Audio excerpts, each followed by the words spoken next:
Assalamualaikum warahmatullahi wabarakatuh.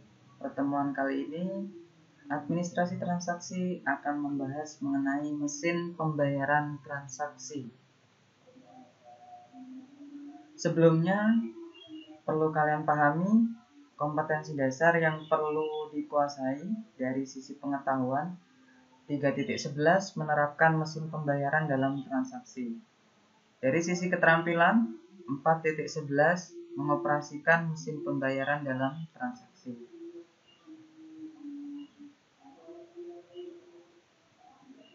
Tujuan pembelajaran pada kali ini dari sisi pengetahuan diharapkan peserta didik dapat memahami alat pembayaran, memahami fungsi uang, memahami jenis uang. Sedangkan dari sisi keterampilan diharapkan peserta didik dapat mengidentifikasi fungsi mesin-mesin pembayaran transaksi, mengidentifikasi mesin-mesin pembayaran transaksi. Materi pertama yang akan dibahas yaitu mengenai alat pembayaran. Alat pembayaran dalam hal ini adalah uang. Uang merupakan benda yang berfungsi mengukur nilai, menukar, dan melakukan transaksi jual beli. Uang memiliki 3 jenis nilai. Yang pertama adalah nilai nominal, adalah nilai tetap yang tertera pada uang tersebut. Misalkan uang 5.000, di situ tercantum 5.000, berarti nilai nominalnya adalah 5.000. Kemudian uang 10.000, di situ tertera nominal 10.000 sehingga nilai nominalnya adalah 10.000. Berikutnya adalah nilai intrinsik, adalah nilai sebenarnya yang terkandung dalam benda yang digunakan dalam pembuatan uang tersebut. Misalkan tadi uang 10.000, ternyata untuk mencetak uang 10.000 tersebut menggunakan kertas seharga 4.000 sehingga nilai intrinsiknya adalah 4.000. Berikutnya nilai real adalah nilai sesungguhnya uang yang dapat diukur melalui jumlah barang atau jasa yang diperoleh. Misalkan dengan uang 10.000 dapat membeli semangkuk bakso, maka nilai realnya uang 10.000 tersebut adalah semangkuk bakso. Begitupun misalkan dengan uang 5 juta dapat memperoleh sebuah laptop, maka nilai real dari uang 5 juta tersebut adalah sebuah laptop. Adapun kategori benda sebagai uang. Yang pertama diterima secara umum. Maksudnya di sini adalah uang tersebut harus bisa diterima oleh masyarakat yang tinggal di negara tersebut. Baik itu digunakan sebagai alat tukar, kemudian alat penimbun kekayaan, ataupun alat pembayaran. Nilainya stabil. Jadi uang itu harus memiliki nilai yang stabil. Tidak boleh uang tersebut nilainya berubah secara tajam sehingga masyarakat tidak mau menggunakan uang tersebut sebagai alat tukar. Kemudian mudah disimpan. Artinya uang tersebut dari ukuran fisiknya tidak terlalu besar sehingga mudah dilipat dan ditaruh di dompet ataupun di saku atau di tempat penyimpanan yang lain. Kemudian mudah dibawa atau portable. Jadi di sini di samping mudah disimpan, uang tersebut harus mudah dibawa untuk keperluan sehari-hari. Dalam hal ini fungsinya adalah sebagai alat pembayaran dalam melakukan transaksi. Berikutnya tahan lama atau tidak mudah rusak. Jadi bahan dari uang tersebut diharapkan kualitasnya bagus, tidak mudah rusak atau tidak mudah robek, dan tinta yang terdapat di dalam kertas tersebut tidak mudah luntur, sehingga nilai uang tersebut tidak mudah hilang.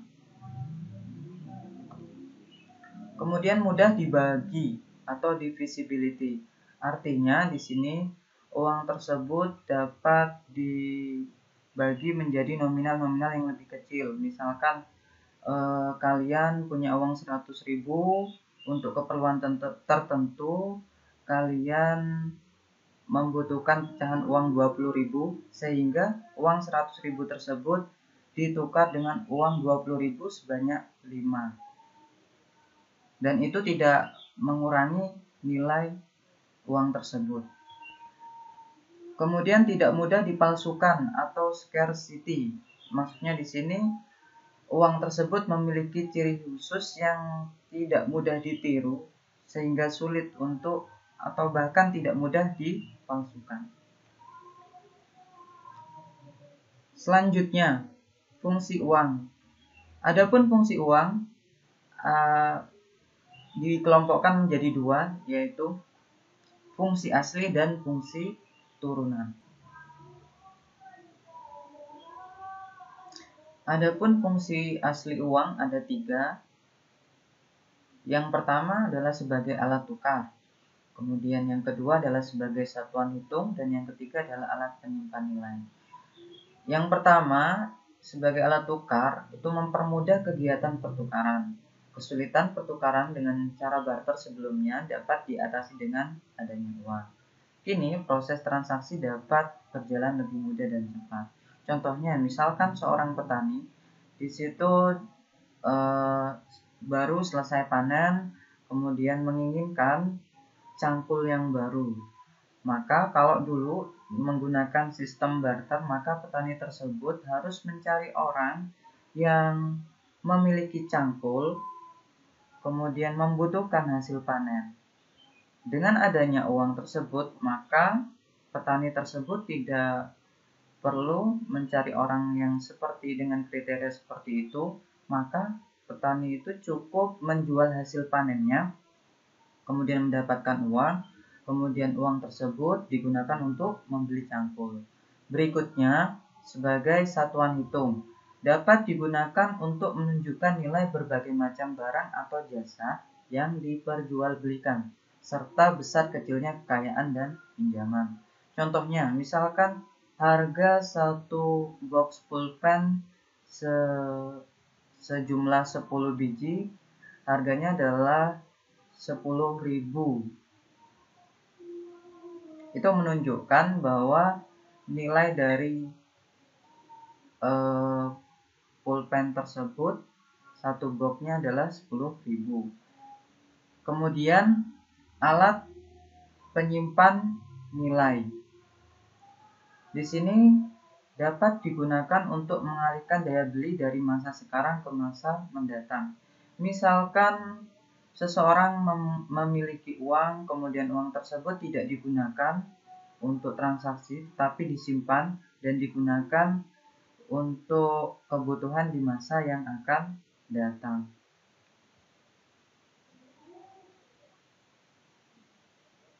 Berikutnya, fungsi turunan dari uang. Ada 5 fungsi turunan uang. Yang pertama, sebagai alat pembayaran. Di sini untuk mempermudah dalam mendapatkan barang atau jasa yang diperlukan. Individu memerlukan sebuah alat pembayaran yang dapat diterima oleh semua orang atau yaitu uang. Contohnya, untuk membayar pajak, membayar tagihan listrik, dan membayar keperluan yang lain. Berikutnya, yang kedua, standar pembayaran utang. Hal tersebut menunjukkan bahwa uang dapat digunakan untuk standar pembayaran utang atau melakukan pembayaran utang di masa yang akan datang. Di sini misalkan dari sisi perbankan, misalkan nasabah memiliki utang sekian, nanti pembayarannya dengan bunga harus sekian. Itu fungsi turunan yang kedua. Kemudian yang ketiga, penimbun kekayaan. Seseorang dapat menimbun kekayaannya dengan membeli perhiasan, rumah, dan tanah. Dengan adanya uang juga, seseorang dapat menukarkan barang yang dimilikinya dengan barang lain di masa yang akan datang. Kemudian yang keempat, pemindah kekayaan. Dengan uang, orang dapat memindahkan kekayaan atau benda yang diinginkannya. Misalkan seseorang mau pindah rumah dari rumah asal ke rumah yang diinginkan, maka orang tersebut harus menjual rumah asalnya, kemudian uang tersebut digunakan untuk membeli rumah di lokasi yang diinginkannya. Kemudian yang kelima, Alat pembentukan dan pemindahan modal. Uang digunakan untuk menambah dan memindahkan modal usaha, baik nantinya akan digunakan sendiri ataupun akan dipinjamkan kepada seseorang yang membutuhkan modal usaha tersebut. Adapun jenis-jenis uang. Uang berdasarkan bahan yang digunakan. Yang pertama, uang logam. Uang logam di sini uang terbuat dari logam, umumnya emas atau perak. Bentuknya mudah dikenali, sifatnya tidak mudah hancur dan tahan lama. Contohnya di sini adalah uang pecahan 1000, uang pecahan 500. Kemudian berikutnya adalah uang kertas. Uang berbentuk lembaran yang terbuat dari kertas dengan gambar dan cat tertentu. Bahan kertas yang digunakan adalah bahannya yang tahan air, tidak mudah rusak atau robek, dan tidak mudah luntur. Contohnya di sini adalah pecahan 1000, 2000 dan seterusnya sampai dengan 100.000. Berikutnya adalah uang berdasarkan lembaga yang mengeluarkannya. Di sini dikelompokkan menjadi dua, yaitu uang kartal dan uang giral. Di sini yang dimaksud dengan uang kartal adalah alat pembayaran yang sah dan wajib diterima masyarakat saat melakukan transaksi jual beli. Sedangkan uang giral adalah uang yang dimiliki masyarakat dalam bentuk simpanan atau giro, dapat ditarik sesuai kebutuhan. Contohnya di sini uang kartal adalah seperti ini, uang kertas dan uang logam. Kemudian kalau uang giral contohnya adalah cek, biliet giro, kemudian e-money, dan lain sebagainya. Uang berdasarkan wilayah berlakunya. Di sini dikelompokkan menjadi tiga, yaitu uang domestik, uang regional, dan uang internasional. Pertama, uang domestik terlebih dahulu. Uang yang hanya berlaku di suatu wilayah negara tertentu saja. Misalkan di Indonesia, yang berlaku adalah mata uang rupiah. Sedangkan di Singapura adalah dolar Singapura, sedangkan di Malaysia adalah ringgit. Sedangkan uang regional adalah uang yang hanya berlaku di kawasan tertentu. Misalkan euro yang berlaku di negara-negara Uni Eropa. Kemudian uang internasional. Uang yang berlaku tidak hanya di dalam wilayah negara tertentu saja, tetapi juga berlaku di wilayah negara di dunia. Contohnya, misalkan dolar Amerika, di mana mata uang tersebut memiliki pengaruh ekonomi yang cukup besar di mata internasional. Fungsi mesin pembayaran. Di sini ada beberapa fungsinya. Yang pertama yaitu membantu memperoleh data yang lebih akurat. Maksudnya bagaimana? Jadi dengan adanya mesin pembayaran di sini, penjual tidak perlu mencatat dan menghafal produk, harga, dan identitas dari produk tersebut, melainkan penjual cukup menginput data di awal, kemudian misalkan ada perubahan selanjutnya diperbarui, sehingga penjual memiliki data yang akurat terhadap produk yang dijual. Kemudian yang kedua, membantu menyelesaikan pekerjaan dengan cepat. Dengan adanya mesin pembayaran tersebut, penjual cukup menginput kode PLU atau men-scan produk yang dijual. Selanjutnya, penjual akan bisa menentukan total belanja dari konsumen. Kemudian yang ketiga, meminimalisasi kesalahan penghitungan. Ini jadi manusia memiliki keterbatasan dalam penghitungan. Dengan adanya mesin pembayaran, itu dapat diatasi. Kemudian yang keempat, memberikan pelayanan yang memuaskan konsumen. Dengan pelayanan yang cepat dan datanya akurat, maka konsumen akan terpuaskan. Kemudian yang kelima, menjadi alat untuk mengontrol karyawan. Dengan adanya mesin pembayaran, maka seluruh transaksi dan pihak-pihak yang menanganinya akan terekam dalam mesin pembayaran.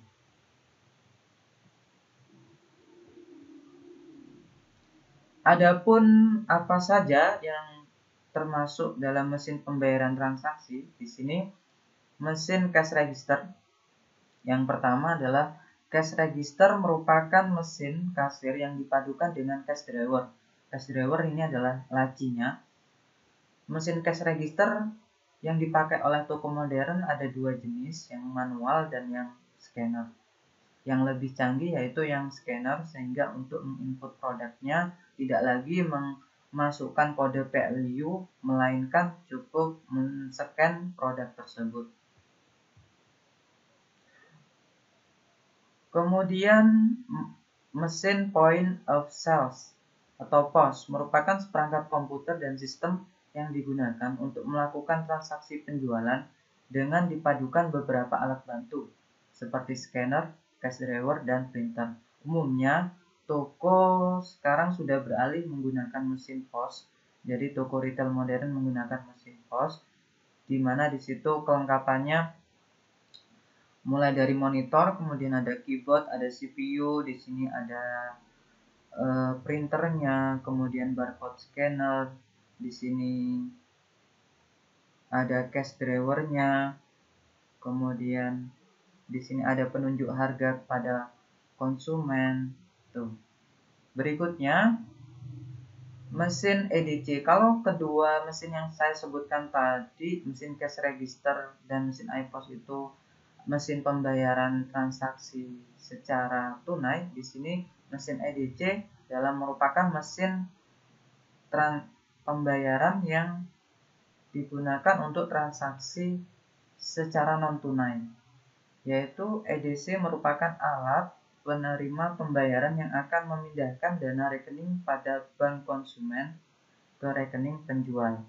EDC digunakan untuk menggesek kartu debit dan kartu kredit. Ya, sekian pertemuan kali ini. Terima kasih atas perhatiannya. Assalamualaikum warahmatullahi wabarakatuh.